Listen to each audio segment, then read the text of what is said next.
آج کی جو ہماری نشست ہے، اس نشست کے اندر سورہ حجرات جو کہ مدنی ہے، اس کے اندر 2 رکوع ہیں اور 18 آیات بینات ہیں۔ یہ سورہ مبارکہ آپ کو آداب زندگی سکھاتی ہے، تو اس سورت کا مختصراً آپ مطالعہ فرما لیں آج کی نشست میں۔ انشاءاللہ تعالی جب ہم اس جگہ کے اوپر پہنچیں گے، درس قرآن جب ہوتا ہے، تو انشاءاللہ تعالی پھر میں تفصیل بھی عرض کر دوں گا۔ اللہ تعالیٰ کی ذات اقدس فرماتے ہیں کہ یا ایھا الذین آمنوا لا تقدموا بین یدی اللہ ورسولہ واتقوا اللہ ان اللہ سمیع علیم۔ اے ایمان والو، اللہ اور اس کے رسول سے آگے نہ بڑھو، اللہ اور اس کے رسول سے آگے نہ بڑھو، اور اللہ سے ڈرو، بے شک اللہ تعالیٰ سنتا ہے، جانتا ہے۔ سب سے پہلا ادب اس آیت کریمہ سے جو آپ کو ملتا ہے، اس سورہ مبارکہ کی یہ پہلی آیت مبارک، اس سے جو آداب آپ کو سکھائے جا رہے ہیں کہ رسول پاک صلی اللہ تعالیٰ علیہ وآلہ وسلم آپ کی ذات مقدسہ سے قولاً اور فعلاً آگے نہ بڑھیں۔ نہ قول میں حضور علیہ السلام کی ذات اقدس سے آگے بڑھے، نہ فعل میں حضور علیہ السلام کی ذات اقدس سے آگے بڑھے۔ یہ کچھ نئے مسلمان جو تھے، اسلام کے اندر داخل ہوئے تھے، تو انہوں نے آقا علیہ السلام کی قربانی سے پہلے قربانی کی ہے، اور دوسرا شان نزول ان کا یہ بیان کیا گیا اس آیت کریمہ کا کہ انہوں نے حضور علیہ السلام کی ذات اقدس سے پہلے رمضان المبارک کا روزہ شروع کیا ہے۔ تو اللہ تعالیٰ کی ذات اقدس نے یہ آیت نازل فرمائی ہے کہ حضور علیہ السلام کی ذات اقدس سے آگے نہ بڑھیں، قول میں اور فعل میں۔ حضور کی ذات اقدس نے جو حد متعین فرمائی ہے، جو شریعت ہمیں بتلائی ہے، آج کے زمانے میں بات کر رہا ہوں نا، کہ اس کے دن اور رات برابر ہیں، جس طرح اس کے دن روشن ہیں اس طرح اس شریعت کی راتیں بھی روشن ہیں۔ تو آپ اس طرح ہیں کہ آپ کی ذات اقدس سے زیادہ متقی بننے کی کوشش کریں، زیادہ کہیں کہ ہم زیادہ تقوی اختیار کریں گے، ہم اس طرح کریں گے، ہم اس طرح کریں گے، ہم یہ طریقے کریں گے۔ نہیں، طریقے اسی طریقے کے اندر کامیابی ہے کہ جو حضور نبی پاک صلی اللہ تعالیٰ علیہ وآلہ وسلم آپ کا طریقہ ہے۔ آپ ہزار قاعدے ایجاد کر لیں، بے شک وہ مباح ہوں، جائز ہوں، ہزار قاعدے ایجاد کر لیں اور ان کے پیچھے آپ چلیں، ان کی آپ پیروی کریں، ہو سکتا ہے کچھ اس کا آپ کو فائدہ ہو جائے، لیکن ایک سنت کے اوپر آپ چلیں تو اس سے کئی گنا نہیں بلکہ کروڑ گنا زیادہ فائدہ آپ کو حاصل ہوگا۔ تو پیروی کس کی کرنی ہے؟ رسول پاک صلی اللہ تعالیٰ علیہ وآلہ وسلم کی ذات اقدس کی۔ آپ کے کسی قول اور فعل سے، کسی طریقے سے آگے نہیں بڑھنا ہے۔ یا ایھا الذین آمنوا لا ترفعوا اصواتکم فوق صوت النبی۔ اے ایمان والو، اپنی آوازیں اونچی نہ کرو اس غیب بتانے والے نبی کی آواز سے۔ ولا تجہروا لہ بالقول کجہر بعضکم لبعض ان تحبط اعمالکم وانتم لا تشعرون۔ اور ان کے حضور بات چلا کر نہ کہو جیسے آپس میں ایک دوسرے کے سامنے چلاتے ہو کہ کہیں تمہارے سارے عمل ضائع نہ ہو جائیں اور تمہیں خبر بھی نہ ہو۔ یعنی رسول پاک صلی اللہ تعالیٰ علیہ وآلہ وسلم آپ کی جو ذات مقدس ہے، تو حضور علیہ السلام کے سامنے جب کچھ عرض کرو تو آہستہ اور پست آواز کے اندر عرض کرو۔ یہ دربار رسالت کا کیا ہے؟ احترام ہے۔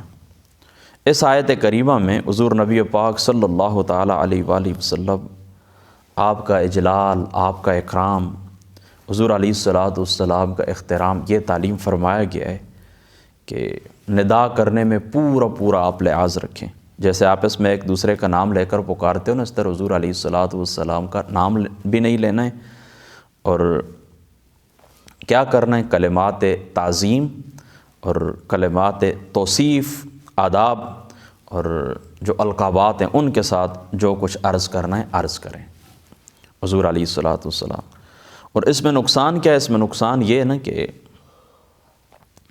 ترک ادب سے نیکیوں کے برباد ہونے کا اندیشہ ہے۔ ان تحبط اعمالکم وانتم لا تشعرون۔ تو پہلی آیت کریمہ سے آپ نے ایک ادب سیکھا، کیا؟ کہ حضور علیہ السلام کے قول اور فعل سے آگے نہیں بڑھنا، اور حضور کی ذات اقدس کہ آپ کے دربار میں جو کچھ عرض کرنا ہے آہستہ آواز سے اور نام لے کر نہیں پکارنا، حضور کی ذات شریفہ کا نام نہیں لینا بلکہ القابات سے، یا حبیب اللہ، یا رسول اللہ، جس طرح صحابہ پاک کا طریقہ تھا اس طرح پکارنا ہے اور آہستہ آواز کے اندر بات کرنی ہے۔ اور حضور کے دربار شریف کا یہ ادب آج بھی اسی طرح ہی ہے۔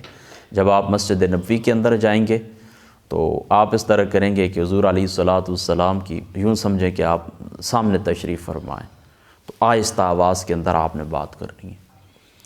اور اللہ پاک بخشش فرمائے ڈاکٹر عامر لیاقت کی، آج ویسے بھی شب بارات ہے، اللہ تعالیٰ کی ذات اقدس اس بندے کے درجات بلند فرمائے۔ اس نے اپنی سمجھ سے ایک بات کہی تھی، ہو سکتا ہے کہیں اس نے پڑھی ہو، میری نظروں سے نہیں گزری۔ اس نے کہا کہ حضور کی جو احادیث مبارکہ ہیں نا، تو ان کے سامنے بھی ہم نے آواز بلند نہیں کرنی۔ یعنی آقا علیہ الصلاۃ والسلام کی جو احادیث ہیں نا، وہ جس طرح جامع ترمذی شریف کے متعلق بعض علماء کا قول ہے نا، وہ کہتے ہیں جس گھر کے اندر پڑھی ہو تو سمجھے کہ حضور علیہ الصلاۃ والسلام اس گھر کے اندر موجود ہیں اور گفتگو فرماتے ہیں۔ جامع ترمذی شریف تو فرماتے ہیں آقا علیہ الصلاۃ والسلام کے جو فرامین ہیں ان کے سامنے بھی، وہ سامنے پڑے ہوئے آپ ان کی تلاوت کر رہے ہیں، تو یوں سمجھیں کہ حضور کی ذات اقدس کی مجلس کے اندر بیٹھے ہوئے، لہٰذا بلند آواز سے بات نہیں کرنی۔ اس میں کیا ہے؟ ان تحبط اعمالکم، تمہارے اعمال کیا ہو جائیں گے؟ ضائع ہو جائیں گے اور تمہیں خبر بھی نہیں ہوگی۔ ان الذین یغضون اصواتهم عند رسول اللہ اولئک الذین امتحن اللہ قلوبهم للتقوی لهم مغفرۃ واجر عظیم۔ بے شک وہ جو اپنی آوازیں پست کرتے ہیں رسول اللہ صلی اللہ تعالیٰ علیہ وآلہ وسلم کے پاس، وہ ہیں کہ جن کا دل اللہ نے پرہیزگاری کے لیے پرکھ لیا ہے، اور ان کے لیے بخشش ہے اور ان کے لیے بڑا ثواب ہے۔ یہ حضرت ثابت ابن قیس رضی اللہ تعالیٰ عنہ رسول اللہ کے صحابی تھے نا، تو آپ تھوڑی اونچی آواز کے اندر بات کیے کرتے تھے۔ اور اس طرح ایک شان نزول اس کا یہ بھی مفسرین نے بیان کیا کہ حضور کے در اقدس کے پاس غالباً عید والا دن تھا کہ کچھ لوگ آئے ہیں تو حضور کو انہوں نے دروازے کے اوپر انہوں نے اونچی آواز کے اندر بات کی۔ اور حضرت ثابت کے متعلق بھی آتا ہے کہ آپ اس طرح کے تھوڑا اونچا سنتے تھے نا، تو پھر اس طرح کی ظاہری سی بات ہے کہ جو بندہ اونچا سنے وہ اونچا بولتا بھی ہے۔ تو جس وقت یہ آیت کریمہ اللہ تعالیٰ کی ذات اقدس نے نازل کی تو آپ اپنے گھر کے اندر بند ہو گئے تھے، اور آپ نے کہا تھا کہ نہیں میرے اعمال ضائع ہو گئے۔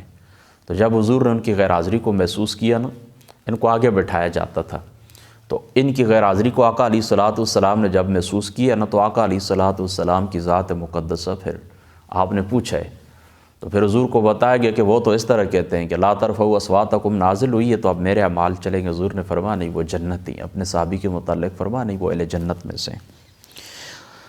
تو یہ آیت جس وقت نازل ہو گئی نا، تو حضرت ابو بکر اور حضرت عمر فاروق رضی اللہ تعالیٰ عنہ آپ انتہائی آہستہ آواز کے اندر، بہت ہی پست آواز کے اندر گفتگو فرمایا کرتے تھے۔ تو اللہ تعالیٰ کی ذات اقدس نے پھر یہ آیت کریمہ نازل فرمائی کہ ان الذین یغضون اصواتهم عند رسول اللہ اولئک الذین امتحن اللہ قلوبهم للتقوی لهم مغفرۃ واجر عظیم۔ اس سے خلفائے راشدین بالخصوص حضرت سیدنا عمر اور حضرت ابو بکر کی شان بھی واضح ہو گئی کہ وہ لوگ کون ہیں کہ جن کا دل اللہ تعالیٰ کی ذات اقدس نے پرہیزگاری کے لیے پرکھ لیا ہے۔ ان کی شان واضح ہے، بہت واضح ہے۔ اچھا، یہ بات بھی آپ ان الذین ینادونک من وراء الحجرات اکثرهم لا یعقلون۔ آگے اللہ تعالیٰ کیا فرماتے ہیں کہ بے شک وہ لوگ جو تمہیں حجروں کے باعث سے پکارتے ہیں ان میں اکثر بے عقل ہیں۔ ان الذین ینادونک من وراء الحجرات اکثرهم لا یعقلون۔ آج بھی حضور کے حجرہ شریف کو وہی ادب ہے کہ خبردار اونچی آواز میں کسی قسم کی کوئی بات نہیں کرنا۔ یہ علامہ مراد آبادی صاحب رحمۃ اللہ تعالیٰ آپ لکھتے ہیں کہ یہ بنو تمیم کا جو وفد تھا نا، اس کے حق میں یہ آیت نازل ہوئی کہ رسول پاک صلی اللہ تعالیٰ علیہ وآلہ وسلم آپ کی خدمت اقدس میں دوپہر کے وقت پہنچے نا، تو حضور آرام فرما رہے تھے، تو انہوں نے حجروں کے باہر سے حضور علیہ الصلاۃ والسلام کو آواز دینی اور حضور کو پکارنا شروع کر دیا۔ تو حضور علیہ الصلاۃ والسلام تشریف لے آئے، تو ان لوگوں کے حق میں پھر یہ آیت نازل ہوئی ہے کہ آقا علیہ الصلاۃ والسلام کے دربار میں اس طرح پکارنا یہ جہالت ہے اور یہ نادانی اور یہ کم عقلی کی دلیل ہے۔ تو ان لوگوں کے کیا ہوا کہ ادب کی تلقین کی گئی۔ ظاہری سی بات ہے، نئے لوگ تھے، ان کو ادب کی تلقین کی گئی۔ وَلَوْ أَنَّهُمْ صَبَرُوا، اگر وہ صبر کرتے، حَتَّى تَخْرُجَ إِلَيْهِمْ لَكَانَ خَيْرًا لَهُمْ، اور یہاں تک کہ آپ ان کے پاس تشریف لے آتے تو یہ ان کے لیے بہتر تھا۔ واللہ غفور الرحیم، اور اللہ تعالیٰ کی ذات اقدس غفور الرحیم ہے، یعنی بخشنے والے مہربان ہے۔ توبہ اس بات سے توبہ کر لو کہ آئندہ اس طرح نہیں کریں گے، تو اللہ تعالیٰ کی ذات اقدس بخشنے والے مہربان ہے، اللہ تعالیٰ بخش دیں گے۔ تو یہاں تک آپ نے حضور علیہ السلام کی کیا سنی ہے، خبر سنی ہے کہ حضور علیہ السلام کے دربار کا تمہیں ادب سکھایا گیا ہے، ادب تمہیں سکھایا گیا ہے کہ آپ علیہ السلام کے دربار، آپ کی مجلس کے کیا آداب ہیں۔ اونچی آواز میں بات نہیں کرنی، آپ کے قول اور فعل سے آگے نہیں بڑھنا، حضور علیہ السلام کو اس طرح نہیں پکارنا جس طرح آپ اس میں ایک دوسرے کو پکارتے، حضور کے حجرے کے باہر کھڑے ہو کر بلند آواز سے آپ کو نہیں پکارنا، یہ آداب ہے۔ آگے بڑھیے، یا ایھا الذین آمنوا ان جاءکم فاسق بنبأ فتبینوا، اے ایمان والو اگر کوئی فاسق تمہارے پاس کوئی خبر لائے تو تحقیق کر لو، ان تصیبوا قوما بجہالۃ فتصبحوا علی ما فعلتم نادمین، کہ کہیں کسی قوم کے بے جا ایذا نہ دے، کہیں کسی قوم کو بے جا تکلیف نہ دے بیٹھو، پھر اپنے کیے کے اوپر پچھتاتے رہ جاؤ، پھر تمہیں ندامت ہو، پھر تمہیں پشیمانی ہو۔ یہ اس طرح ہوا تھا نا، میں آپ کو بتاتا ہوں کہ یہ ولید ابن عقبہ، ان کو حضور علیہ السلام نے بنو مستلق سے صدقات وصول کرنے کے لیے بھیجا تھا، تو ان کی اور ان کی پرانی آپس میں رقابت تھی، پرانی دشمنی تھی آپس میں، تو یہ ان بنی مستلق سے وہ لینے کے لیے، صدقہ لینے کے لیے، بنو مستلق سے وہ صدقہ لینے کے لیے جب ان کے پاس پہنچے نا، تو انہوں نے اس طرح کیا نا کہ حضور علیہ السلام کے جو، ان کو یہ معلوم تھا کہ یہ حضور کے صحابی ہیں، تو ان کے احترام کے لیے وہ استقبال کے لیے باہر نکلیں، استقبال کے لیے باہر نکلیں تو ان کے پاس وہ اس زمانے وہ عرب کا رواج تھا کہ وہ اپنے ہتھیار وغیرہ بھی ساتھ رکھتے تھے، تو انہوں نے جس وقت یہ ہتھیار ان لوگوں کا باہر آنا دیکھا ہے نا، تو یہ سمجھنے لگے کہ شاید یہ مجھے شہید کر دیں گے، وہ پرانی دشمنی ہے، تو حضور کو آ کر کہنے لگے ادھر سے ہی واپس ہو گئے، یعنی دور سے ان کو دیکھا ہے نا وہ کھڑے ہیں نا، واپس ہو گئے، اور حضور کو کہنے لگے یا رسول اللہ، انہوں نے صدقہ دینے سے انکار کر دیا۔ تو پھر حضور نے حضرت خالد ابن ولید کو بھیجا، تو انہوں نے بڑی تعظیم کی اور صدقہ بھی دی، اور جب آ کر حضرت خالد نے یہ خبر دی ہے نا، تو پھر اللہ تعالیٰ کی ذات اقدس نے یہ آیت نازل فرمائی ہے۔ اور بعض مفسرین یہ بھی فرماتے ہیں کہ یہ ایک عمومی حکم ہے، کسی کے باپ کے اندر یہ نازل نہیں ہوئی، ادب سکھایا گیا ہے کہ کوئی اس قسم کا آدمی آپ کے پاس خبر لے کر آئے تو آپ اس طرح کریں، اس کی تحقیق کر لیا کریں کہ کہیں تم کسی کو ایذا نہ دے بیٹھو کسی کے کہنے کے اوپر۔ تو یہ بھی ایک ادب ہے، آپ زندگی کے اندر یہ بات یاد رکھ لیں، خصوصاً سوشل میڈیا آپ استعمال کرتے ہیں تو یہ اس طرح بغیر تحقیق کے، وہ کیا کہتے ہیں نا، بے پار کی اڑا دینا، اس طرح کے کام نہ کیا کریں۔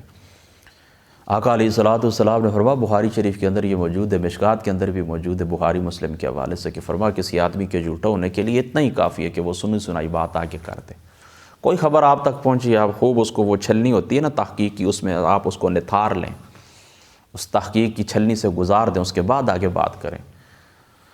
کئی لوگ احادیث مبارکہ موضوع ہوتی ہیں، کوئی اس کو حدیث کہہ دیتا ہے، اس کو آگے پھیلاتے رہتے ہیں، کئی لوگ اور الٹے سیدھے کام کرتے رہتے ہیں، نہیں، بہت ہی احتیاط کے ساتھ خبر جو ہوتی ہے اس کو آگے پہنچائیں، یہ آپ کے پاس امانت ہوتی ہے، لیکن پورا خیال کریں کہ واقعی یہ خبر جو مجھ تک پہنچی ہے سچی ہے۔ جب اس کی سچائی آپ کے اوپر واضح ہو جائے، یا اگر آپ اس کو اس طرح بیان کرنا بھی چاہتے ہیں نا سوشل میڈیا کے اوپر، تو آپ اس طرح کریں، حوالہ دے دیں کہ یہ فلاں نے یہ بات کی ہے، تو اس کی ذمہ داری ختم ہوتی ہے۔ جب آپ اپنی طرف سے وہ لگاتے ہیں، اور بالخصوص آقا علیہ السلام کے فرامین ہو، تو کسی علاقائی عالم دین سے پوچھ لیں کہ ہاں جی فلاں شخص نے یہ مجھے سینڈ کیا ہے، میں اس کو جانتا نہیں ہوں کہ کون ہے، آپ بتا دیں کہ ہاں یہ واقعی حضور کا فرمان ہے، یہ واقعی یہ مفسر نے کوئی تفسیر کی ہے، محدث نے کوئی حدیث کی شرح بیان کی ہے، کچھ ہے اس طرح کی بات، اگر ہے تحقیق ہو جائے، تحقیق کی چھلنی سے وہ بات گزر جائے تو آگے کر دیں، ورنہ بات کو روک دیں، ٹھیک ہے، آگے نہ پھیلائیں۔ تو یہ ایک ادب ہے، آپ سیکھ لیں، ٹھیک ہے۔ فَتُصْبِحُوا عَلَىٰ مَا فَعَلْتُمْ نَادِمِينَ وَاعْلَمُوا أَنَّكُمْ فِيكُمْ رَسُولَ اللَّهِ، اور جان لو کہ تم میں اللہ کے رسول ہیں۔ لَوْ يُطِيعُكُمْ فِي كَثِيرٍ مِّنَ الْأَمْرِ لَعَنِتُّمْ وَلَٰكِنَّ اللَّهَ حَبَّبَ إِلَيْكُمُ الْإِيمَانَ وَزَيَّنَهُ فِي قُلُوبِكُمْ وَكَرَّهَ إِلَيْكُمُ الْكُفْرَ وَالْفُسُوقَ وَالْعِصْيَانَ أُولَٰئِكَ هُمُ الرَّاشِدُونَ۔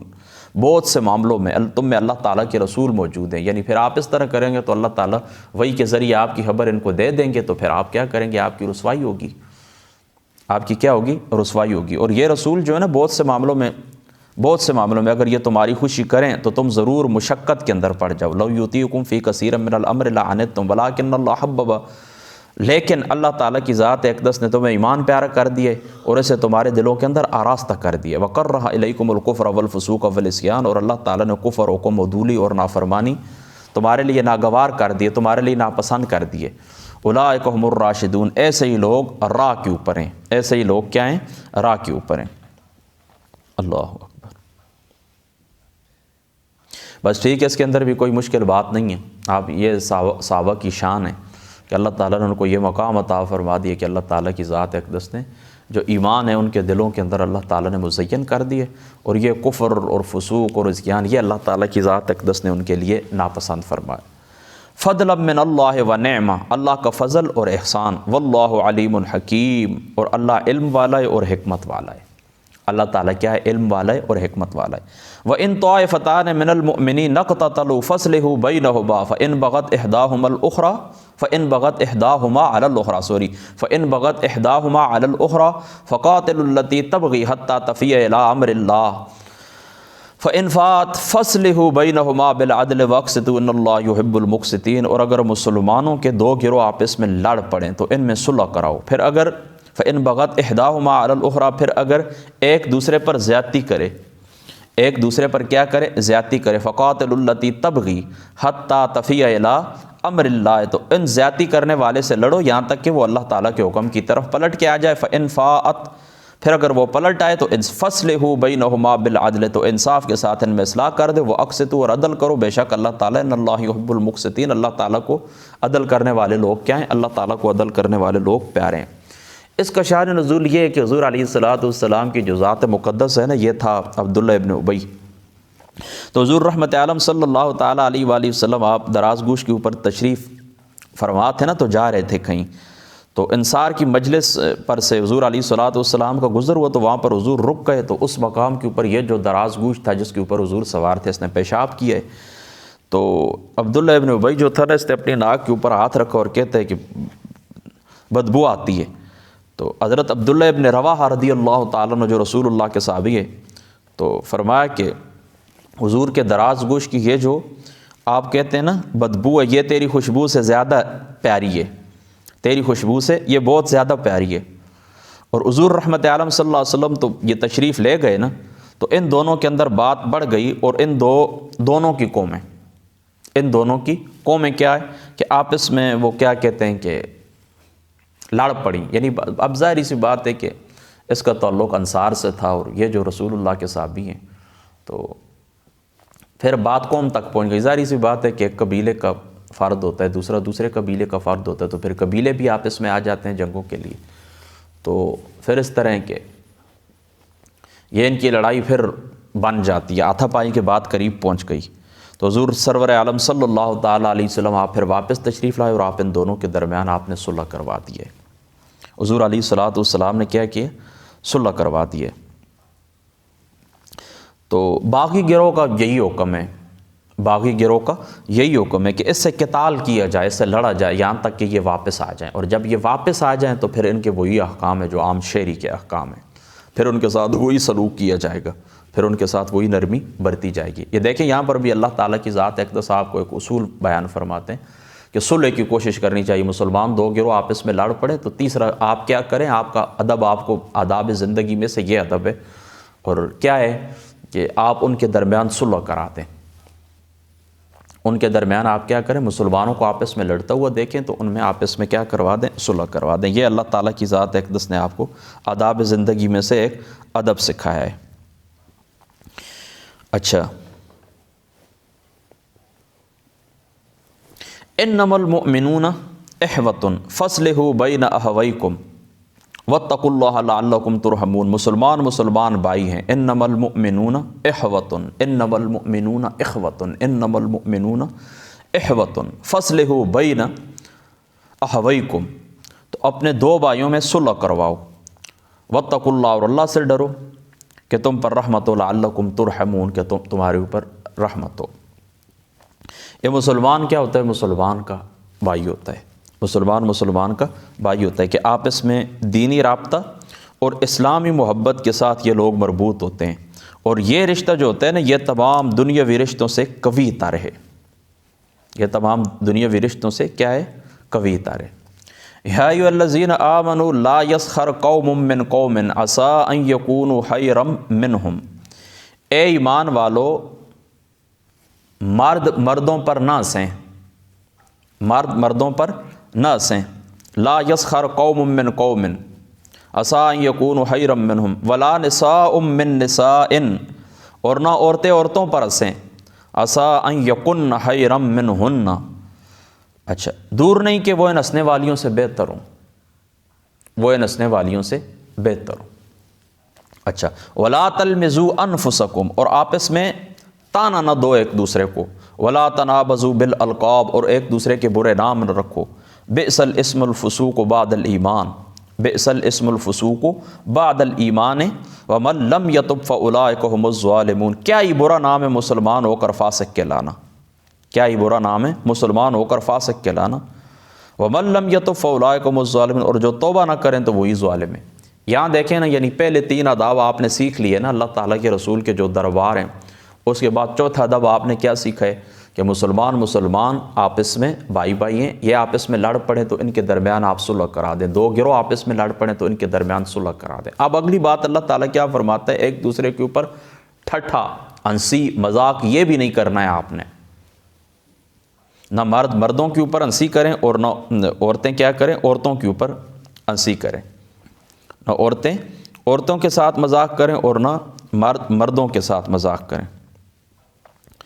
اچھا یہاں پر بھی میں تھوڑی سی بات آپ کو بتا دوں کہ اس کے بھی شان نزول، یعنی لا یسخر قوم من قوم عسیٰ ان یکونوا خیرا منہم، اس کے متعلق بھی مفسرین اس کے شان نزول بیان فرمائیں۔ یہ آپ تھوڑا سا ذہن حاضر رکھیں کہ حضرت ثابت ابن قیس جو تھے نا تو ثقل سماعت تھا ان کو نا، آپ کو میں پہلے بھی بتا چکا ہوں کہ یہ تھوڑا لاؤڈ بلند آواز سے سنتے تھے، تو ان کو حضور علیہ الصلوۃ والسلام کی مجلس میں آگے بٹھایا جاتا تھا۔ یہ جب بھی آتے تھے تو مجلس ان کے لیے ان کو آگے بٹھایا کرتا تھا تاکہ وہ حضور کے کلام مبارک کو آسانی سے سن سکے۔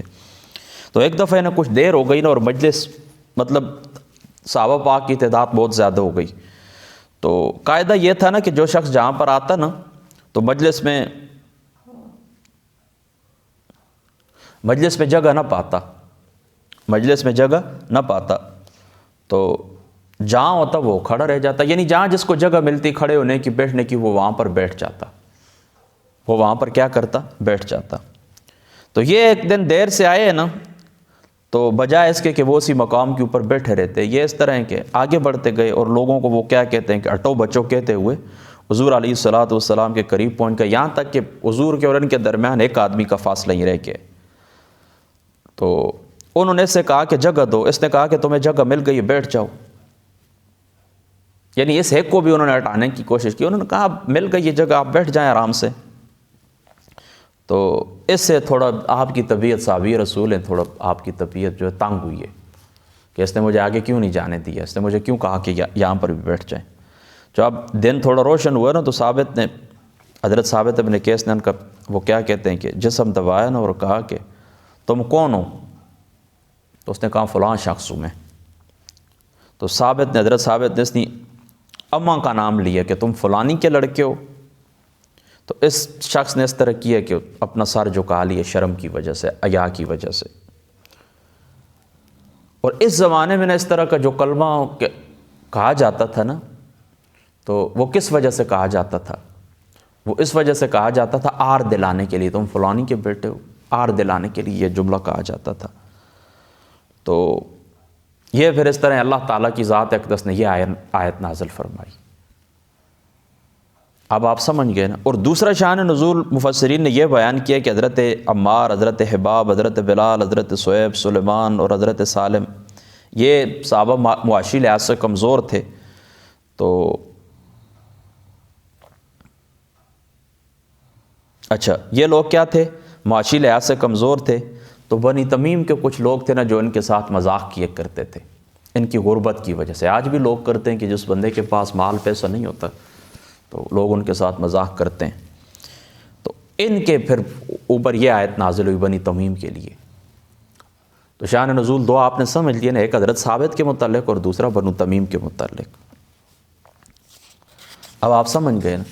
اور یہ جو آگے آ رہا ہے نا کہ حضرت اللہ تعالیٰ فرماتا ہے کہ عورتیں پھر عورتوں کے ساتھ نہ ہنسیں، ٹھیک ہے؟ پھر پڑھ دیتا ہوں، یا ایھا الذین آمنوا لا یسخر قوم من قوم عسیٰ ان یکونوا خیرا منہم ولا نساء من نساء عسیٰ ان یکن خیرا منہن۔ کہ عورتوں کے اوپر نہ ہنسیں، ہو سکتا ہے کہ وہ ہنسنے والیوں سے بہتر ہوں۔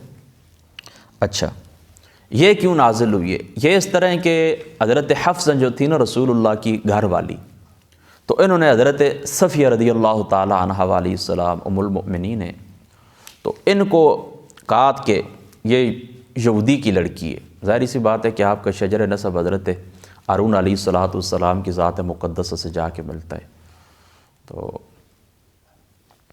یہ کہا کہ یہ یہودی کی لڑکی ہے۔ تو انہوں نے جا کر شکایت کی سرور عالم صلی اللہ تعالیٰ علیہ وآلہ وسلم آپ کی بارگاہ شریفہ کے اندر۔ جب انہوں نے شکایت کی ہے نا، تو حضور علیہ السلام نے فرمایا نہیں، تم نبی کی بیٹی بھی ہو اور نبی کی گھر والی بھی ہو۔ ان کو یہ دلاسا دی اور حضرت حفصہ کو کہا کہ آپ نے اس طرح نہیں کرنا، اللہ تعالیٰ کا خوف رکھ کے اس طرح نہ بولیں۔ تو یہ اللہ تعالیٰ کی ذات اقدس نے یہ پھر یعنی عورتوں کے ساتھ کسی قسم کی اس طرح کی بات نہ کریں، اور مرد کے ساتھ اس قسم کی بات نہ کریں۔ اب آپ سمجھ گئے نا، وَلَا تَلْمِزُوا أَنفُسَكُمْ، اور آپ اس میں تانا نہ کرو، ایک دوسرے کو تانے دینا یہ بھی کیا ہے؟ آداب کے خلاف ہے۔ تو یہاں پر یہ چھٹا ادب ہے، یعنی ایک تو اللہ تعالیٰ آپ کو انصاف سکھاتا ہے، اللہ تعالیٰ آپ کو عدل سکھاتا ہے، اللہ تعالیٰ آپ کو مسلمان کے درمیان صلح کرانا سکھاتا ہے، یہ معاشرتی آداب اللہ تعالیٰ تمہیں سکھاتا ہے۔ یہ 6 ہو گئے، اور 7واں فرمایا کہ تم نے کیا کرنا ہے، مرد مردوں کے اوپر ہنسی مذاق نہ کریں، اور عورتیں عورتوں کے ساتھ ٹھٹا مذاق نہ کریں۔ یہ کتنا 7واں ادب ہو گیا۔ اور 8واں ادب اللہ تعالیٰ کی ذات اقدس آپ کو کیا سکھاتے ہیں کہ آپ اس میں ایک دوسرے کو تانے بھی نہ دیں۔ 9واں ادب اللہ تعالیٰ آپ کو یہ سکھاتے ہیں کہ وَلَا تَنَابَزُوا بِالْأَلْقَابِ، ایک دوسرے کے برے نام بھی نہ رکھو۔ ایک دوسرے کے برے اچھے نام جو ہیں، جو پیدائشی نام ہے وہ، کسی کا کوئی لقب ہے وہ، اور کسی کا کوئی بھی نام علم بن چکا ہے وہ بھی آپ کہہ سکتے ہیں، لیکن برے نام وہ ہوتے ہیں نا کہ جس کو آپ کہیں نا تو پھر وہ اس کو برا محسوس ہو۔ یہ جس طرح آج کل کرتے ہیں نا سیاسی اور ان کے کارکنان، سیاسی لیڈروں کے آپ نے نام رکھے ہوئے ہیں، کسی کو آپ پیٹرول کہتے ہیں، کسی کو آپ ڈیزل کہتے ہیں، کسی کو آپ پٹواری کہتے ہیں، کسی کو آپ یوتھیا کہتے ہیں، کسی کو آپ پتہ نہیں کیا کچھ نام رکھے ہوئے۔ اللہ تعالیٰ کی ذات اقدس حفاظت فرمائے، وہ یہ وَلَا تَنَابَزُوا بِالْأَلْقَابِ، ایک دوسرے کے برے نام نہ رکھو، اللہ تعالیٰ کے اس فرمان کو سامنے رکھیں۔ تو یہ بھی منع ہے، یہ بھی آپ نے ایک دوسرے کے ساتھ نہیں کرنا۔ 9واں ادب کیا ہے؟ وَلَا تَنَابَزُوا بِالْأَلْقَابِ، برے نام آپ نہیں رکھنا، کسی کو فاسق فاجر، کسی کو زانی کہنا، کسی کو کیا کہنا، کسی کو کیا کہنا، یہ آپ نے نہیں کرنا ہے۔ بئس الاسم الفسوق بعد الایمان، یہ کیا ہی برا نام ہے مسلمان ہو کر فاسق کہلانا۔ اللہ تعالیٰ نے تمہارا نام کیا رکھا ہے؟ مسلمان۔ تو مسلمان ہو، اور پھر مسلمان ہو کر فاسق نام، کتنی بری بات ہے۔ وَمَن لَّمْ يَتُبْ فَأُولَٰئِکَ، اور جو توبہ نہ کریں تو وہی لوگ کیا ہیں؟ ظالم ہیں۔ جو لوگ توبہ نہ کریں وہ کیا ہیں؟ ظالم ہیں۔ اچھا، حضرت ابن عباس رضی اللہ تعالیٰ عنہ آپ سے مروی یہ روایت ہے کہ آپ فرماتے ہیں کہ اگر کسی آدمی نے کسی برائی سے توبہ کر لی، وہ جامع ترمذی شریف کی بھی ایک روایت ہے نا کہ جو بندہ کسی گناہ کے اندر مبتلا ہوتا ہے پھر اسے توبہ کر دیتا ہے، تو اس کی توبہ والی زندگی میں بھی اس کو، یعنی اس روایت کا خلاصہ یہ، وہ اس کو تانا دیتا ہے تو مرنے سے پہلے وہ بندہ خود اس بیماری اور برائی کے اندر مبتلا ہو جاتا ہے۔ اس کے اوپر وہ منٹوں کا ایک افسانہ بھی ہے بازار، اس کو بھی آپ دیکھ لیں کہ آج معاشرے کے اندر یہی کیا جاتا ہے کہ ایک شخص ہے نا، دیکھیں وہ اپنی زندگی پاک صاف ستھری گزارنا چاہتا ہے، وہ پاک صاف ستھری زندگی، یعنی گناہ اس نے کیے تھے کسی زمانے کے اندر، آپ توبہ کر لیے، تو اب اس معاشرے کے اندر لوگ پتہ ہے کیا کرتے، اس کی جو نئی زندگی ہوتی ہے نا اس کو ویلکم نہیں کرتے، بلکہ وہ جو خیر والی زندگی ہوتی ہے نا اس کی راستے کے اندر روڑے اٹکانے کی کوشش کرتے ہیں اور اس کو اس کا ماضی یاد دلاتے ہیں کہ تم تو اس طرح تھے۔ تو ایسے جو لوگ ہیں نا، ایسے لوگ، تو حضرت ابن عباس رضی اللہ تعالیٰ عنہ آپ فرماتے ہیں اگر کسی آدمی نے برائی سے توبہ کر لی، اس کو بعد بھی یہ اس برائی کا عار دلاتا ہے اس کو، تو یہ لوگ اسی کے اندر داخل ہیں۔ وَلَا تَنَابَزُوا بِالْأَلْقَابِ، اللہ تعالیٰ منع فرماتا ہے نا، اور یہ کیا کرتے ہیں؟ اس کے الٹ کرتے ہیں، یعنی ان کو وہ عار دلاتے ہیں اور ان کا ماضی یاد دلاتے ہیں۔ تو فرماتے ہیں کہ اس نئی میں داخل، اچھا یہ یعنی مطلب یہ نہیں، یہ جو اس نئی کے اندر یہ لوگ بھی داخل ہیں۔ وَلَا تَنَابَزُوا بِالْأَلْقَابِ، وہ ان کو برے القاب سے نہ پکارو۔ اور ایسے لوگوں کو حدیث پاک میں نے آپ کو بتا دی نا کہ اللہ تعالیٰ پھر مرتے ہوئے، پھر مرنے سے پہلے یہ بندہ تو توبہ کر لیتا ہے، اللہ تعالیٰ پھر ان کو مبتلا کر دیتے ہیں، اور یہ اس طرح کے اس برائی کے اندر مبتلا ہو جاتے ہیں مرنے سے پہلے۔ اللہ اکبر، اللہ اکبر، اللہ اکبر۔ یہ بات آپ سمجھ گئے. یا ایھا الذین آمنوا اچھا یہ اس طرح کہ ٹائم کتنا ہو گیا ہے؟ 3 بجنے. چلو اس کو آپ مکمل ہی کر لیتے ہیں. اے ایمان والو، یا ایھا الذین آمنوا اچھا ایک منٹ، یہ پیچھے میں پڑھ رہا ہوں فضو کو بادری معلوم یا ایھا الذین، ہاں بس ٹھیک ہے یہی ہے، آپ پیچھے ہو گئے مکمل. یا ایھا الذین آمنوا اجتنبوا، اے ایمان والو اجتناب کرو. یا ایھا الذین آمنوا اجتنبوا، اے ایمان والو اجتناب کرو. کثیرا من الظن، اجتناب کرو کس سے؟ بہت سارے ظن سے، بہت گمانوں سے. پھر پڑھ دیتا ہوں. یا ایھا الذین آمنوا اجتنبوا کثیرا من الظن، اے ایمان والو بہت گمانوں سے بچو. ان بعض الظن اسم ولا تجسسوا ولا یغتب بعضکم بعضا، بے شک کوئی گمان گناہ ہو جاتا ہے، اور عیب نہ ڈھونڈو اور ایک دوسرے کی غیبت نہ کرو. پھر پڑھ دیتا ہوں. یا ایھا الذین آمنوا اجتنبوا کثیرا من الظن، اے ایمان والو بہت گمانوں سے بچو. ان بعض الظن اسم، بے شک کوئی گمان گناہ ہو جاتا ہے. ولا تجسسوا، اور عیب نہ ڈھونڈو، ایک دوسرے کے عیب نہ ڈھونڈو. ولا یغتب بعضکم بعضا، اور ایک دوسرے کی غیبت نہ کرو. ایحب احدکم ان یأکل لحم اخیہ میتا فکرہتموہ واتقوا اللہ ان اللہ تواب الرحیم. کیا تم میں سے کوئی پسند رکھے گا کہ اپنے مرے بھائی کا گوشت کھائے تو تمہیں یہ گوارا نہ ہوگا. فکرہتموہ، تمہیں یہ گوارا نہیں ہوگا. واتقوا اللہ، اور اللہ سے ڈرو. ان اللہ تواب الرحیم، بے شک اللہ تعالیٰ کی جو ذات مقدس ہے بہت توبہ قبول فرمانے والے اور بہت مہربان ہے. اچھا یہاں پر دیکھیں نا، چند باتیں آپ ذہن کے اندر رکھ لیں. دیکھیں مومن کے ساتھ، جو صالح مومن ہے، اس کے ساتھ برا گمان کیا ہے؟ ممنوع ہے. برا گمان، مومن صالح کے ساتھ برا گمان کیا ہے؟ ممنوع ہے. اچھا اسی طرح اس کا کوئی کلام سن کر فاسد معنی مراد لینا، کسی مسلمان کا آپ نے کوئی کلام سنا ہے، اس کا فاسد معنی مراد لینا، حالانکہ درست معنی بھی لیے جا سکتے ہیں، درست معنی بھی لیے جا سکتے ہیں، اور اس بندے کی زندگی کے احوال بھی اس بات کے اوپر دلالت کرتے ہیں. تو یہ بھی مسلمان سے برا گمان رکھنا ہے، یہ بھی مسلمان سے کیا کرنا ہے؟ برا گمان رکھنا ہے. حضرت سفیان ثوری رضی اللہ تعالیٰ عنہ فرماتے ہیں گمان 2 طرح کا ہے. ایک وہ کہ دل میں آئے اور زبان سے بھی کہہ دیا جائے، اور یہ اگر مسلمان کے اوپر بدی ہے، یعنی بدی کا گمان ہے، تو یہ گناہ ہے. زبان سے بھی کہہ دیا، دل کے اندر بھی تھا، زبان سے بھی کہہ دیا، دل کے اندر تھا اور زبان سے کہہ دیا، اور یہ بدی کے الفاظ تھے، تو یہ مسلمان کے ساتھ کیا ہے؟ گناہ ہے. دوسرا یہ ہے کہ دل میں آئے اور زبان سے نہ کہا جائے. یہ اگرچہ گناہ نہیں ہے مگر اس سے اپنا دل خالی کرنا ضروری ہے. یعنی دل کے اندر یہ بات آپ نے کیوں رکھی ہوئی ہے؟ برا گمان آپ نے دل کے اندر کیوں رکھا ہوا؟ آپ اس کو نکال دیں. اگرچہ یہ گناہ نہیں ہے لیکن اس سے دل پاک صاف کرنا. یہ حضرت سفیان ثوری رحمۃ اللہ تعالیٰ علیہ آپ کے نزدیک یہ گمان کی 2 قسمیں، یعنی ایک دل کے اندر آئے، زبان سے بھی کہہ دیے، برے الفاظ تھے مسلمان کے لیے، غلط بات ہے، گناہ ہے، اور دوسرا صرف دل کے اندر رکھا ہے. اگرچہ یہ زبان سے ادا نہیں کیے تو گناہ نہیں ہے، لیکن دل کو بھی آپ نے کیا کرنا ہے؟ پاک صاف ستھرا رکھنا ہے. اچھا گمان کی اور بھی قسمیں. ایک واجب ہے، وہ اللہ تعالیٰ کے ساتھ اچھا گمان رکھنا، یعنی اللہ تعالیٰ کی ذات اقدس کے ساتھ ہر صورت اچھا گمان رکھنا آپ کے اوپر کیا ہے؟ واجب ہے. اچھا، اور مومن صالح شخص کے ساتھ اچھا گمان رکھنا مستحب ہے.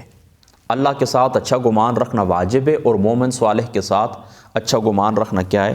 مستحب ہے. اور جو گمان حرام ہے وہ اللہ تعالیٰ کی ذات اقدس کے ساتھ برا گمان رکھنا ہے. یہ برا گمان رکھنا کیا ہے؟ اللہ کی ذات اقدس کے ساتھ حرام ہے.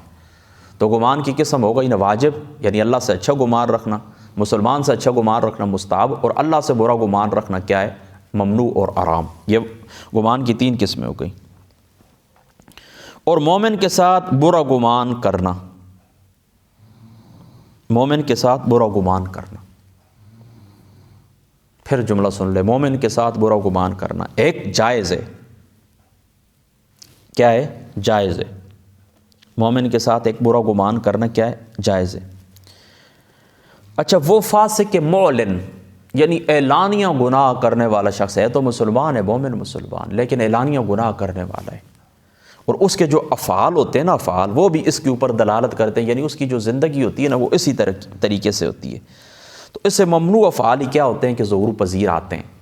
تو ایسے شخص کے ساتھ برا گمان رکھنا کیا ہے؟ جائز ہے، ٹھیک ہے، آپ سمجھ گئے نا؟ بس یہ برا گمان کی مختصر تفصیل تھی۔ پھر آپ کو میں بتا دوں اللہ تعالیٰ کیا فرماتا ہے، یا ایھا الذین آمنوا اجتنبوا کثیرا من الظن ان بعض الظن اسم ولا تجسسوا ولا یغتب بعضکم بعضا، بہت گمانوں سے بچو، بے شک کوئی گمان گناہ ہو جاتا ہے، اور عیب نہ ڈھونڈو، ولا تجسسوا، جاسوسی نہ کرو ایک دوسرے کی۔ 11واں ادب اللہ تعالیٰ کی ذات اقدس آپ کو کیا سکھاتے ہیں؟ ایک دوسرے کی جاسوسی نہ کرو، اور ایک دوسرے کی غیبت نہ کرو، الغیبت اشد من الزنا، اور غیبت کیا ہے؟ اپنے بھائی کا گوشت کھانا ہے۔ کیا تم میں کوئی پسند رکھے گا ایحب احدکم ان یاکل لحم اخیہ میتا، کہ وہ اپنے مرے بھائی کا گوشت کھائے؟ اور حقیقت یہ بتائی کیا، یہ جو گوشت کھانا ہوتا ہے نا، یہ عزت جو ہوتی ہے نا، عزت یہ گوشت کھانے سے زیادہ پیاری ہوتی ہے۔ تو فکرہتموہ، تم اس چیز کو، اپنے مرے بھائی کا گوشت کھانا تم پسند کرتے ہو؟ نہیں کرتے ہو نا، یہ اس کا گوشت کھانا ہی ہوا نا، اس کا گوشت کھانا ہی ہے نا یہ، تو یعنی اس کی برائی کرنا، اس کا یہ بدن ہے نا، اس کی برائی آپ کرتے ہیں تو اس کو گوشت کھاتے ہیں۔ فکرہتموہ، کیا تم یہ چیز پسند کرتے ہو؟ واتقوا اللہ ان اللہ تواب الرحیم، اور اللہ سے ڈرو، بے شک اللہ تعالیٰ بہت توبہ قبول کا فرمانے والے۔ یہ اس طرح ہے نا کہ حضور علیہ السلام جب سفر میں جاتے تھے نا، تو اس طرح کرتے تھے کہ آقا علیہ السلام جو پیسے والے صحابہ کرام تھے نا، امیر غنی، ان کے ساتھ ایک غریب صحابی کو کر دیا کرتے تھے، اور حضور علیہ السلام ان کو یہ فرماتے تھے کہ تم اس طرح کرو کہ تم یعنی غریب کو کہتے تم ان کی خدمت کرو، اور امیر صحابہ کے ذمہ کھانا کھلانا، یعنی تم اس طرح کرو، کھانا تیار کر دیا کرو، اور وغیرہ جو راستے کی خدمت ہے وہ کر دیا کرو، اور یہ تمہیں کھانا پینا دے دیا کریں۔ تو حضرت سلیمان فارسی رضی اللہ تعالیٰ عنہ آپ کو دو صحابہ کے ساتھ آپ نے کیے، تو ایک مقام کے اوپر پہنچ کر یہ سو گئے ہیں اور کھانا تیار نہیں کر سکے۔ تو ان سے جب ان صحابیوں نے پوچھا کھانا، انہوں نے کہا کھانا میں سو گیا تھا۔ فرمایا اچھا چلو رسول اللہ کے اس کے پاس چلے جاؤ، جو رسول پاک صلی اللہ تعالیٰ علیہ وآلہ وسلم آپ کے جو وہ خادم ہے نا، کھانا پکانے والے حضرت اسامہ، ان کے پاس چلے جائیں۔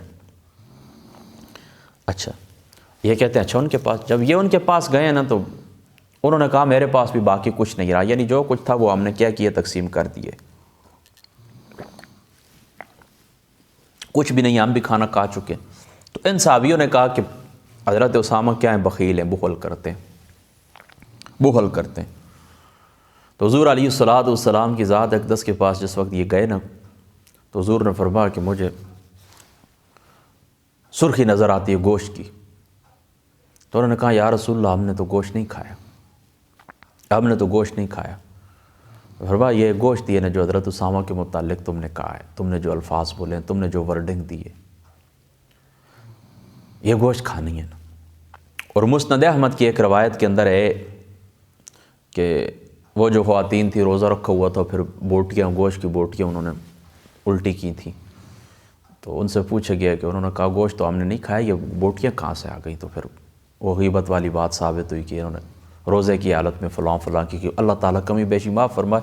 مسند احمد بھی میں نے 8-9 سال پہلے اس کا مطالعہ کیا تھا مکمل، الحمدللہ تعالیٰ، جو 10 یا 12 چلتے ہیں، پھر اس کے بعد دوبارہ اس روایت کے اوپر میرا نشان بھی لگا ہوا ہے، بہرحال چونکہ کریکٹ الفاظ میرے ذہن کے اندر نہیں ہے نا، تو اللہ تعالیٰ کی ذات اقدس کمی بیشی معاف فرمائے۔ تو یہ غیبت 11واں ادب اللہ تعالیٰ آپ کو کیا سکھاتے ہیں؟ ایک دوسرے کی ٹو کے اندر بھی نہ رہو، جاسوسی کے اندر بھی نہ رہو۔ یہ جاسوسی کے اندر کسی کی ڈائری نہ پڑھیں کہ کسی کا کیا لکھا ہوا ہے، کسی کا حساب کتاب کیا ہے، کسی کے رجسٹر کھانے پینے کا روز نامچہ، وہ آپ کو ضرورت ہی نہیں کسی کا حساب، کاروباری لین دین، کسی کے کمرے کے شیشے کے ساتھ کان لگا کر باتیں سننا، یہ ساری باتیں ٹو لگانے کے اندر اور جاسوسی کے زمرے میں آ جاتی ہیں۔ کون کہیں پر جا رہا ہے، ہمارے دیہاتوں کے اندر تو بس اللہ تعالیٰ ہی معاف کرے، 2-4 وہ ٹی وی کیمرے جو ہوتے ہیں نا، تو وہ کہتے ہیں یہ پرانے جو لوگ ہیں اور عورتیں بھی، یہ ان کو آپ ٹی وی کیمرے ہی آپ سمجھ لیں ان کو، کہ یہ اس طرح کرتے ہیں کہ بس شش لگا کے بیٹھے۔ شکاری اس طرح نہیں ہوتا کہ یہ عورت کہاں گئی تھی، صبح 2 گھنٹے ہو گئے، ابھی کیوں آ رہی ہے، یہ کیوں ہوا، وہ کیوں ہوا، تو اس طرح یہ معاملات ہوتے ہیں۔ اللہ تعالیٰ کی ذات اقدس اس چیز سے حفاظت فرمائے، اس چیز سے آپ نے بچنا ہے، اس چیز سے آپ نے بچنا ہے، ٹھیک ہے، آپ سمجھ گئے نا اس چیز کو۔ تو کیا اللہ تعالیٰ فرماتا ہے ولا تجسسوا، آپ جاسوسی بھی نہ کریں اور آپ نے غیبت بھی نہیں کریں۔ یا ایھا الناس انا خلقناکم من ذکر و انثی، آئے ہائے اے لوگو ہم نے تمہیں ایک مرد اور ایک عورت سے پیدا کیا، وجعلناکم شعوبا وقبائل لتعارفوا ان اکرمکم عند اللہ اتقاکم، ایک عورت اور ایک مرد سے پیدا کیا اور تمہیں شاہ اور قبیلے کیا کہ آپس میں پہچان رکھو، ان اکرمکم عند اللہ اتقاکم، بے شک اللہ کے یہاں تم میں سے زیادہ عزت والا وہ ہے جو تم میں زیادہ پرہیزگار ہے۔ اللہ تعالیٰ کے نزدیک نسل، رنگ، خاندان یہ سبب فضیلت نہیں ہے، سبب فضیلت کیا ہے؟ تقوی۔ ان اکرمکم عند اللہ اتقاکم، تم میں سے زیادہ عزت والا ہے، تقریب والا ہے وہ کون ہے؟ جو زیادہ تقوی اختیار کرنے والا ہے۔ ان اللہ علیم خبیر، بے شک اللہ تعالیٰ جاننے والا خبردار ہے۔ یہ ایک اس طرح تھا نا کہ غلام تھا کالے رنگ کا، بازار کے اندر اس کو بیچنے کے لیے لایا گیا نا، تو اس نے کہا مجھے وہ خرید لے بے شک، لیکن اس طرح ہے کہ مجھے 5 وقت کی نماز پڑھنے کی اور حضور کی خدمت میں حاضر ہونے کی اجازت مجھے آپ نے دینی ہے۔ تو پھر وہ یہ شخص اسی طرح ہی تھا، نماز کے لیے حاضر ہوتا تھا، پھر یہ فوت ہو گئے تو حضور علیہ السلام اس کی قبر کے اوپر بھی گئے، اس کی نماز جنازہ بھی پڑھی ہے، تو اللہ تعالیٰ کی ذات اقدس نے یہ آیت نازل فرمائی۔ اور یہاں یاد رکھیں یہ بنیاد ہے کہ تم کون ہو، اپنی حیثیت کے اوپر غور کرو۔ ہم سب جس وقت اپنا شجرہ نسب اوپر جا کے ہم سب کا حضرت آدم سے مل جاتا ہے، ہم حضرت آدم کی اولاد ہیں۔ ایک وہ جوڑا تھا جس سے اللہ تعالیٰ نے ساری کائنات کو پھیلایا، ساری کائنات کو بسایا۔ تو آج دنیا کے اندر جو آپ کو مختلف ثقافتیں نظر آتی ہیں نا، تو یہ ایک جگہ کے اوپر جمع رہنے کا یہی اصول ہے کہ ہم سب حضرت آدم کی اولاد ہیں، اور حضرت آدم کو اللہ تعالیٰ کی ذات اقدس نے مٹی سے پیدا فرمایا۔ میری بات آپ سمجھ گئے نا؟ تو اس چیز کو آپ اصول کو یاد رکھیں۔ دنیا کے اندر جو عالمی جنگیں ہوئی ہیں نا، عالمی جنگیں، ان کی بنیاد کیا تھی؟ قوم پرستی۔ اور بھی اسباب تھے، یعنی قوم پرستی، اپنے آپ کو دوسرے سے برتر سمجھنا کہ میں اعلیٰ قوم سے ہوں، اور اسلام بالکل اس کی جڑ کو اکھیڑ کے باہر پھینک دیتا ہے۔ قوم پرستی کچھ چیز بھی نہیں ہے، سب حضرت آدم کی اولاد ہے۔ اللہ تعالیٰ کے نزدیک صاحب فضیلت کون ہے؟ فضیلت والا کون ہے؟ جو تقوی اختیار کرتا ہے، جو پرہیزگار ہے، جو ڈرتا ہے اللہ تعالیٰ کی ذات سے، تقوی اختیار کرتا ہے۔ تو یہ جو عالمی جنگیں ہوئی ہیں نا، اس کا یہی سبب ہے۔ باقی اسد، ملک گیری، میری سلطنت وسیع ہو جائے، دوسروں کے وسائل کے اوپر لالچ، اپنے وسائل کو زیادہ کرنا، جو اللہ تعالیٰ نے دیا اس کے اوپر راضی نہ رہنا، قناعت نہ کرنا، یہ ساری باتیں نچلے درجے میں یہ اسباب آتے ہیں۔ تو یہ تو اسلام کے بنیادی اصول ہیں۔ جو کچھ اللہ نے تمہیں دیا اس کے اوپر راضی رہو۔ تقسیم کرنے والی ذات کس کی؟ اللہ تعالیٰ کی ذات اقدس ہے۔ تقسیم کرنے والی وہ ذات ہے، رزق دینے والی وہ ذات ہے، ملک عطا فرمانے والی وہ ذات ہے۔ تمہیں جو وسائل دیے تم ان سے فائدہ اٹھاؤ، مجھے جو دیے۔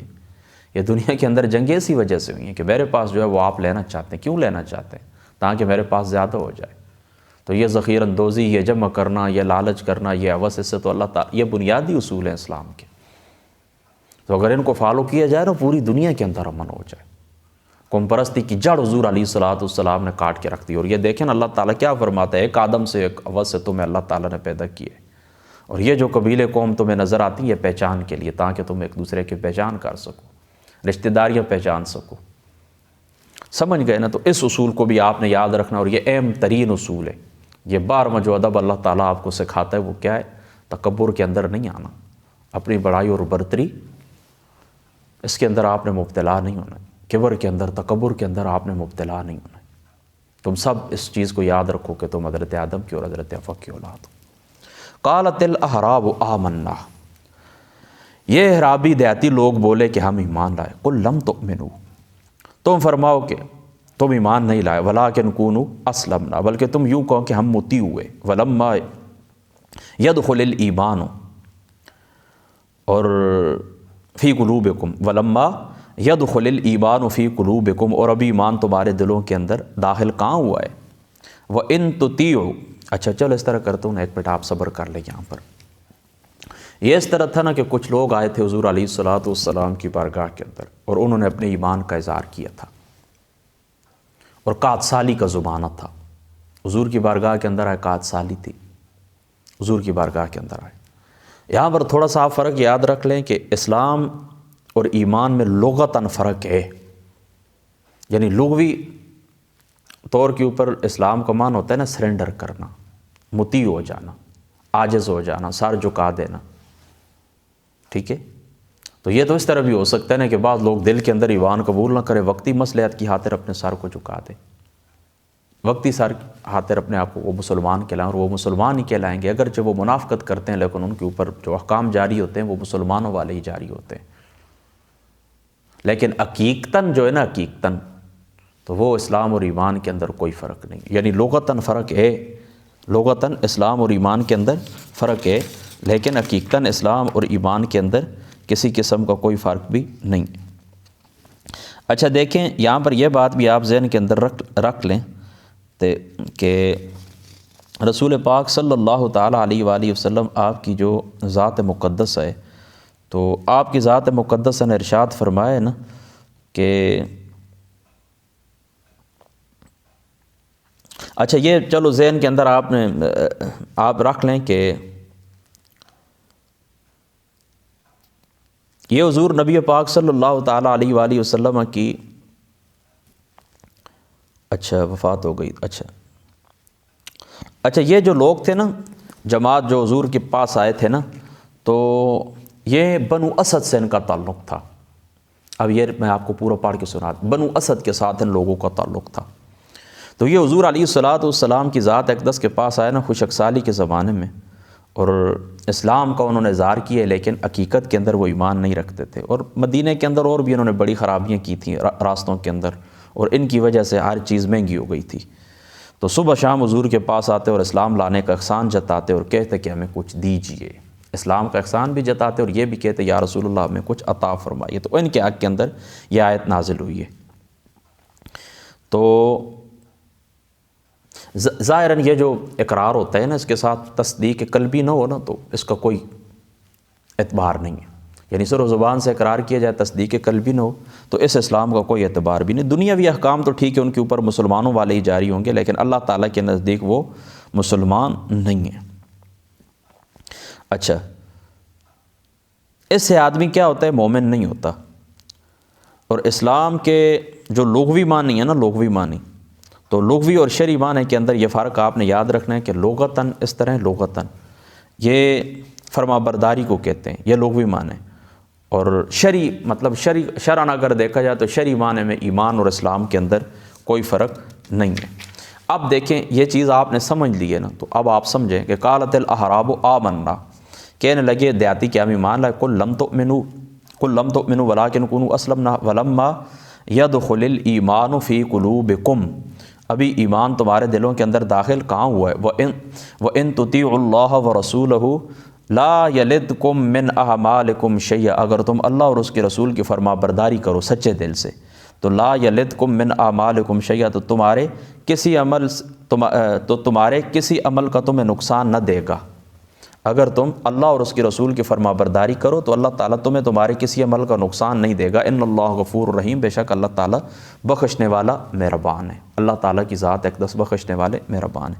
انما المؤمنون الذین آمنوا باللہ ورسولہ ثم لم یرتابوا وجاہدوا باموالہم وانفسہم فی سبیل اللہ اولئک ھم الصادقون، ایمان والے تو وہی ہیں جو اللہ اور اس کے رسول پر ایمان لائے پھر شک نہ کیا، ثم لم یرتابوا پھر شک نہ کیا، وجاہدوا باموالہم وانفسہم اور اپنی جان اور مال سے اللہ کی راہ میں جہاد کیا، فی سبیل اللہ، اللہ کی راہ میں، اولئک ھم الصادقون، یہی لوگ سچے ہیں۔ قل اتعلمون اللہ بدینکم، تم فرماؤ کیا اللہ تعالیٰ، تم فرماؤ کیا تم اللہ کو اپنا دین بتاتے ہو؟ قل اتعلمون اللہ بدینکم، تم اللہ کو اپنے دین بتاتے ہو۔ واللہ یعلم ما فی السماوات و ما فی الارض، اللہ تعالیٰ تو وہ ہے کہ جو جانتا ہے جو کچھ زمینوں اور آسمانوں میں، واللہ بکل شیء علیم، اور اللہ تعالیٰ سب کچھ جانتا ہے۔ یعنی کیا مطلب ہے؟ یہ لوگ آ کر قسمیں کھاتے تھے نا، جب یہ آیت نازل ہو گئی نا کہ ان کے ایمان ان کے دلوں کے اندر راسخ نہیں ہوا ہے نا، تو یہ پھر آ کر حضور علیہ السلام کی بارگاہ کے اندر قسمیں کھاتے تھے کہ نہیں ہم تو پکے ایمان والے، ایمان لے کر آ گئے۔ تو اللہ تعالیٰ کی ذات اقدس نے فرمایا قل اتعلمون اللہ بدینکم، تم فرماؤ کیا تم اللہ کو اپنا دین بتاتے ہو؟ یعنی وہ تو جو چھپے ہوئے بید جانتا ہے کہ تم اندر سے کیا ہو۔ اللہ تعالیٰ کو اپنے یمنون علیک ان اسلموا، اے محبوب وہ تم پر احسان جتاتے ہیں کہ وہ مسلمان ہو گئے۔ قل لا تمنوا علی اسلامکم، قل لا تمنوا علی اسلامکم، تم فرماؤ کہ اپنا اسلام کا احسان مجھ پر نہ رکھو۔ ٹھیک ہے، پھر سن لیں کہ یمنون علیک ان اسلموا، یا آپ کے اوپر احسان جتاتے ہیں اسلام لانے کا۔ قل لا تمنوا علیہ اسلامکم، تم فرماؤ اپنے اسلام کا احسان مجھ پر نہ رکھو، بل اللہ یمن علیکم، یہ تو اللہ تعالیٰ کا احسان ہے تمہارے اوپر، ان ہداکم للایمان، کس نے تمہیں اسلام کی ایمان کی ہدایت فرما دی، اسلام کی ہدایت فرما دی، ان کنتم صادقین، اگر تم سچے ہو، ان اللہ یعلم غیب السماوات والارض واللہ بصیر بما تعملون، بے شک اللہ تعالیٰ جانتا ہے، بے شک اللہ تعالیٰ جانتا ہے آسمانوں اور زمین کو سب غیب، اور اللہ تعالیٰ تمہارے کام کیا کر رہا ہے، اللہ تعالیٰ کی ذات اقدس تمہارے کاموں کو دیکھ رہے ہیں، اللہ تعالیٰ کی ذات اقدس تمہارے کاموں کو کیا کر رہے ہیں، اللہ تعالیٰ کی ذات اقدس تمہارے کاموں کو دیکھ رہے ہیں۔ تو یہاں سے یہ سورہ مبارک بھی مکمل ہو گئی ہے، اور آپ لوگ یہ بات ذہن کے اندر رکھیں کہ یہاں پر اللہ تعالیٰ کی ذات اقدس نے یہ جو تقریباً 15 کے قریب آداب ہیں آپ لوگ سمجھ گئے ہوگے کہ حضور علیہ الصلاۃ والسلام کے دربار شریف کا ادب کیا ہے، اونچی آواز کے اندر بات نہیں کرنا، حضور کے قول اور فعل سے آگے نہیں بڑھنا، جھوٹی قسمیں نہیں کھانی ہیں، یہ بھی آپ سمجھ گئے نا، وہ جھوٹی قسمیں کھاتے تھے، جھوٹی قسمیں نہیں کھانی ہیں، ایمان لے کر آ گئے ہو اب اس کے اوپر شک نہ کرو، بلکہ اللہ تعالیٰ کی ذات اقدس کے سامنے قربان ہو جاؤ۔ جب آپ ایمان لے کر آ گئے نا تو اللہ تعالیٰ کی جو ذات مقدس ہے تو آپ بک گئے، اللہ تعالیٰ کی ذات اقدس نے آپ نے سودا کر لیا آپ کی جان اور مال کا، کس کے بدلے؟ جنت کے بدلے۔ آپ کسی قسم کا شک نہیں کرنا ہے اور سیدھے راستے کے اوپر چلنا ہے، اللہ رسول کی ڈائریکشن ہدایت جو اس کے اوپر اس کو آپ نے فالو کرنا ہے، اس کے پیچھے آپ نے چلنا ہے۔ اور اللہ تعالیٰ کی جو ذات مقدس ہے یہ ایمان رکھیں کہ وہ ہر غیب کو جاننے والا ہے، ہمارے دلوں کے افعال اللہ تعالیٰ کی ذات اقدس جان لیں، کسی کو اپنے سے برتر کسی کو اپنے سے کم تر نہیں سمجھنا، بلکہ ہر شخص کو اپنے سے برتر سمجھنا ہے، یہ کوئی قوم پرستی نہیں کرنی، اللہ تعالیٰ کے نزدیک کیا ہے، تقوی والا جو ہے وہ اللہ تعالیٰ کے نزدیک افضل ہے، اور یہ سب سے بڑی بنیاد ہے جو میں آپ کو سمجھا چکا ہوں، یہ سب سے بڑا ادب ہے۔ باقی غیبت نہیں کرنی ہے، کسی کی چغلی نہیں کھانی ہے، کسی کے اوپر بہتان نہیں لگانا ہے، برے گمان مسلمانوں سے نہیں رکھنے، ایک قوم دوسرے قوم کا تمسخر، مرد کا تمسخر نہ اڑائیں، عورتوں کا تمسخر نہ اڑائیں، غیبت چغلی، یہ سارے جتنے بھی فسادات ہیں اور معاشرے کے اندر جن گناہوں کی وجہ سے بگاڑ ہے اور پھر پوری دنیا کے اوپر بگاڑ ہے، یہ بنیادی اصول ہیں، کرائٹیریا، اگر آپ اس چیز کو آپ ذہن کے اندر رکھ لیں انشاءاللہ تعالیٰ پوری دنیا کے اندر امن ہو جائے۔ اللہ تعالیٰ کی ذات اقدس عمل کی توفیق عطا فرما، واخر دعوانا ان الحمدللہ رب العالمین۔